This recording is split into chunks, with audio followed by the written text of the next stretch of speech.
शिक्षक पात्रता परीक्षा प्रश्नपत्रिका परीक्षेच्या आदल्या दिवशी फुटल्याच्या पार्श्वभूमीवर संबंधित प्रकरणाची केंद्रीय अन्वेषण विभागामार्फत सीबीआय मार्फत उच्चस्तरीय चौकशी करण्यात यावी, तसेच शिक्षण मंत्री दादा भुसे यांनी नैतिक जबाबदारी स्वीकारून तात्काळ राजीनामा द्यावा अशी मागणी करण्यात आली। या संदर्भात आंदोलन करून कोल्हापूर जिल्हाधिकारी यांच्यामार्फत शासनाला निवेदन देण्यात आले। निवेदनात म्हटले आहे की नीट परीक्षा पेपरफुटी प्रकरण ताजे असतानाच शिक्षक पात्रता परीक्षेची प्रश्नपत्रिका फुटल्यामुळे परीक्षा रद्द करण्याची वेळ शिक्षण विभागावर आली। त्यामुळे 6,34,000 परीक्षार्थी उमेदवारांचे शैक्षणिक, मानसिक, शारीरिक आणि आर्थिक नुकसान झाले आहे। राज्यात वारंवार घडणाऱ्या पेपरफुटीच्या घटनांमुळे विद्यार्थी आणि स्पर्धा परीक्षा देणाऱ्या उमेदवारांचा शासनावरील विश्वास कमी होत असल्याची भावना आंदोलनकर्त्यांनी व्यक्त केली।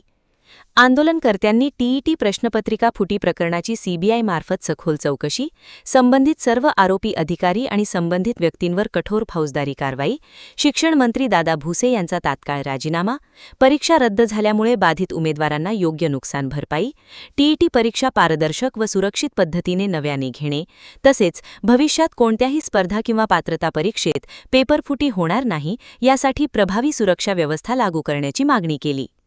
या आंदोलनानंतर सादर करण्यात आलेल्या निवेदनावर प्रदेश कार्याध्यक्ष श्रीकांत कांबळे, पश्चिम महाराष्ट्र अध्यक्ष पन्नालाल नरसिंग इंगळे, ग्रामीण जिल्हाध्यक्ष अनिल पुजारी, जिल्हाध्यक्ष बबलू चौगुले यांच्यासह चंद्रकांत काळे, अमोल कांबळे, सूरज अवघडे, सनी प्रसाद, दयानंद कांबळे, आकाश कांबळे, राजू कांबळे, दशरथ बागडे, रामचंद्र खटावे, लक्ष्मण पवार, राहुल माने, प्रवीण वाघमारे, प्रशांत कांबळे आणि अन्य कार्यकर्ते उपस्थित होते। जो नीटचा पेपर फुटला होता त्यानंतर एक आठवड्यामध्ये नीटचा पेपर फुटतो, लक्षात ठेवा।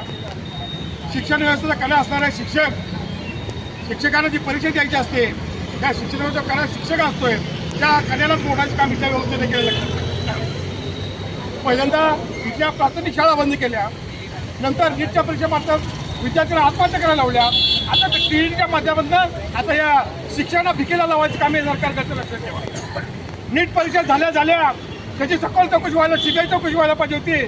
फक्त सेंट्रल गव्हर्नमेंटनं आणि इथल्या महाराष्ट्र सरकारनं SIT स्थापन केली, पण त्या SIT स्थापनचा काही उपयोग नाही। लक्षात घ्या, स्वतंत्र प्रकारची चौकशी सीबीआय मार्फत व्हायला पाहिजे आणि या प्रकरणामध्ये समाविष्ट असणाऱ्या प्रत्येक घटकावर कारवाई व्हायला पाहिजे।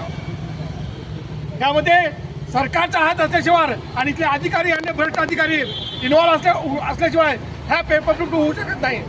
स्वतःच्या पेपर फुटीचा आम्ही जाहीर निषेध करतो आणि या संदर्भाच्या प्रकरणाची सीबीआय चौकशी करायची, यात इन्व्हॉल्व असणाऱ्या सर्व नराधापाच्यावर मोकोका कायद्याखाली अंतर्गत कारवाई करावी अशी भारतीय दलित महासंघाची मागणी। लक्षात घ्या, सध्याच्या मागणीची गांभीर्याने दखल न घेतल्यास या प्रशासनाला इथल्या आणि इथल्या शासनाला गंभीर परिणामाला सामोरं जावे लागेल असं भारतीय दलित महासंघाचं मी जाहीर करतो।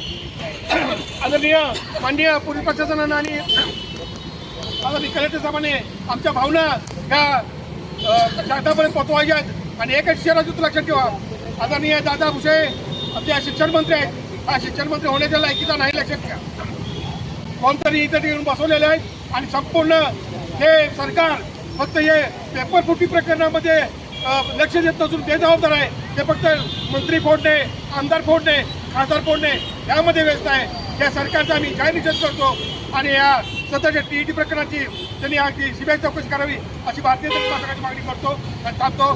जय भीम, जय शिवराय।